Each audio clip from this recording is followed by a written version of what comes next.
PLDT aangasan ang Sauce Coffee Thunderbells, tatanggalin ang yabang ng PLDT team. Grabe, magkainitan kaya at magkaroon kaya ng swag sa bawat team na ito. Kaya pag-uusapan natin yan, at syempre anong oras ang laro nila, saan ang venue at saan mapapanood, at bigyan natin ng konting preview ang magiging laban, anong team ang posibleng matalo at kalakasan kahinaan ng team. Kaya before that guys, please naman huwag niyong kalimutan mag-like, comment, and subscribe, and pa-hit the notification bell for more PVL UAAP valuable updates. Maraming salamat sa support guys. Subscribe na, pa-like and share na rin, and avail na kayo ng ating mga sports shoes, sports bag, Mikasa ball, at syempre creamline at t-shirt ng Chocomucho. Napakamura at sulit na pang remembrance. Maraming salamat guys.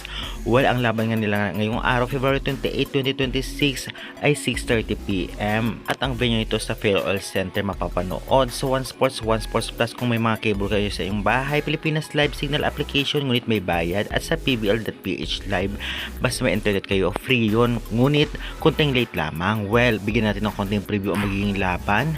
Sauce Coffee, tatanggalin ang yabang ng PLDT, aangasan kayo ang Sauce Coffee. Well, masasabi nga natin na napakalakas pa rin ng PLDT kahit natalo sila ng kanilang sister team na Signal. Ganun pa man, grabe pa rin ang opensa, depensa at blockings ng team na ito, kaya tiyak mahihirapan ang Sauce Coffee sa kanila. Ngunit ang Sauce Coffee, alam naman natin mga nakaraang conference ay minsan nilang pinahirapan ang team na ito, kaya naman hindi basta-basta ang Sauce Coffee na tiyak na pinaghandaan din ng PLDT. Grabe ang blockings ng Sauce Coffee. Ito si Thea Gagate at syempre sinugalis na unstoppable sa blockings. Grabe din si Mundo Niedo bilang setter nito. At syempre ang mga wing spikers ng Sauce Coffee Thunderbells. Samantalang dito naman sa PLDT high speed hitters, ganun pa rin.